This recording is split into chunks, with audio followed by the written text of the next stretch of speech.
এই পৃথিবী থাকার জায়গা নয়। কিয়ামতের সময় আল্লাহ তাআলা মালাকুল মাউতকে বলবেন, সবার রূহ কবজ করে ফেলো, সবার, কেউ থাকবে না, সবার রূহ কবজ হয়ে যাবে। আল্লাহ মালাকুল মাউতকে বলবেন, মালাকুল মাউত কি অবস্থা? বলবে সব শেষ। মাইয়াবকা, কে বাকি? মালাকুল মাউত বলবে জিনেরা বাকি, যাদেরকে দেখা যায় না। আল্লাহ বলবেন জিনদেরকেও শেষ করে ফেলো, রূহ কবজ করো। মালাকুল মাউত আজরাইল জিনদের রূহ কবজ করবে। আল্লাহ এবার জিজ্ঞেস করবে, ইয়া মালাকাল মাউত আখবিরনি মাইয়াবকা, এবার বলো আর কে বাকি? মালাকুল মাউত বলবে, আল্লাহ মানুষগুলো সব শেষ, জিনগুলাও শেষ, এবার বাকি ইবলিশ শয়তান, ইবলিশরেও শেষ করো, ইবলিশও শেষ। আল্লাহ আবার জিজ্ঞেস করবেন, ইয়া মালাকাল মাউতি মাইয়াবকা, আর কে বেঁচে আছে বলো? মালাকুল মাউত বলবে, আল্লাহ আপনার কথা অনুযায়ী পৃথিবীর সব মানুষের রূহ কবজ করলাম, সব জিনদের রূহ কবজ করলাম, ইবলিসের রূহ কবজ করলাম, এখন আছে শুধু ফেরেশতারা। আছে কারা? যাও ফেরেশতাদের রূহ কবজ করো, ফেরেশতাদের রূহ কবজ হয়ে যাবে। এবার আল্লাহ জিজ্ঞেস করবেন, ইয়া মালাকাল মাউত আখবিরনি মাইয়াবকা। মালাকুল মাউত বলবে, আল্লাহ আপনার কথা মতো ধরে ধরে সব শেষ, ফেরেশতাও শেষ, চারজন ছাড়া। কয়জন ছাড়া? জোরে বলেন, কয়জন ছাড়া? ইসরাফিল, জিব্রাইল, মিকাইল, আজরাইল। আল্লাহ এই চারজন আমরা বাকি। আল্লাহ বলবে, যাও ইযহাব ইনতালিক ইলা জিবরিল ওয়াকবাদ রূহা, জিব্রাইলের রূহ কবজ করো। ইযহাব ইলা ইসরাফিল ওয়াকবাদ রূহা, ইসরাফিলের রূহ কবজ করো। ইযহাব ইলা মিকাইল ওয়াকবাদ রূহা, রূহ কবজ করো। ওই তিন ফেরেশতাও শেষ। এবার আল্লাহ তাআলা জিজ্ঞেস করবেন, ইয়া মালাকাল মাউত আখবিরনি মাইয়াবকা, হে মালাকুল মাউত আর কে বাকি আছে বলো? মালাকুল মাউত বলবে, আল্লাহ আপনার কথা মতো মানুষগুলো শেষ, জিনগুলো শেষ, ইবলিশ শেষ, আমার বাকি তিন ভাই ইসরাফিল, মিকাইল, জিব্রাইলও শেষ, শুধু আমি, শুধু আমি। আল্লাহ বলবেন, কেউ নাই? মালাকুল মাউত বলবে, না আল্লাহ কেউ নাই। এবার আল্লাহ তাআলা বলবেন, মালাকুল মাউত তুমি তো সবাই রে মারছো, এবার তুমি মরো,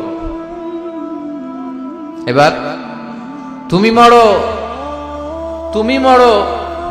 শোনার সাথে সাথে মালাকুল মাউতের কাঁপুনি ছুটে যাবে, খিঁচুনি এসে যাবে ভয়ে। আল্লাহ বলবেন, কাঁপুনি দিয়ে তো লাভ নাই, কারণ কুল্লু নাফসিন যায়িকাতুল। রব্বুল আলামিন বলবেন, মালাকুল মাউত কেঁদো না, এটাই দুনিয়ার বিধান, আমি আল্লাহর দেয়া বিধান, এটাই জন্মালেই মরতে হয়। যাও জান্নাত জাহান্নামের মাঝখানে একটা জায়গা আছে, জায়গাটার নাম হলো আরাফ। এই আরাফের মধ্যেখানে যে দাঁড়াও, ওখানে যে মালাকুল মাউত কাঁপতে থাকবে। মালাকুল মাউত বলবে, আল্লাহ সৃষ্টি শুরুতে যদি জানতাম, সৃষ্টি শুরুতে যদি জানতাম সবাইকে মৃত্যুদান করার পরে, রূহ কবজ করার পরে আমাকেও মরতে হবে, তাহলে এই কঠিন দায়িত্বের ব্যাপারে আপনার কাছে ক্ষমা চাইতাম। আজকে আমারও যে ভাগ্য বরণ করে নিতে হবে সৃষ্টির শুরুতে, আমি এটা কল্পনাই করতে পারিনি। আল্লাহ বলবেন, নো টক, মুত, ইয়া মালাকাল মাউত, মর, মরে যা, মুত, মরে যাও। বলার সাথে সাথে মালাকুল মাউত এক বিকট চিৎকার হাঁকিয়ে মরে যাবে।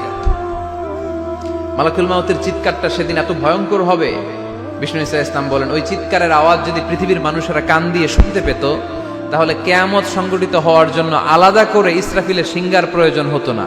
ওই চিৎকারের আওয়াজে প্রতিটা মানুষ কানের পর্দা ফেটে ওই জায়গায় লাশ হয়ে পড়ে যেত। এবার ডানে বায়ে সামনে পেছনে উপরে নিচে কেউ নাই, একজন ছাড়া। জোরে বলতে হবে, তিনি কে? আল্লাহ তখন পৃথিবীকে একটা ডাক দিবেন, বলবেন, ইয়া দুনিয়া আইনা আনহারুকি, এই পৃথিবী তোর নদীগুলো কোথায়? ইয়া দুনিয়া আইনা আশজারুকি, এই পৃথিবী তোর গাছগুলো কোথায়? বটতলা। ইয়া দুনিয়া আইনাল জিবাল, তোর বড় বড় মাউন্ট এভারেস্ট পাহাড়, আলাস্কা পর্বতমালা, আলপস পর্বতমালা, এগুলো কোথায়? তুর পাহাড় আজকে কোথায়? ইয়া দুনিয়া আইনাল মুলুক, রাজা বাদশারা কোথায়, যারা ক্ষমতার দাপটে পা জমিনে ফেলতে চাইতো না?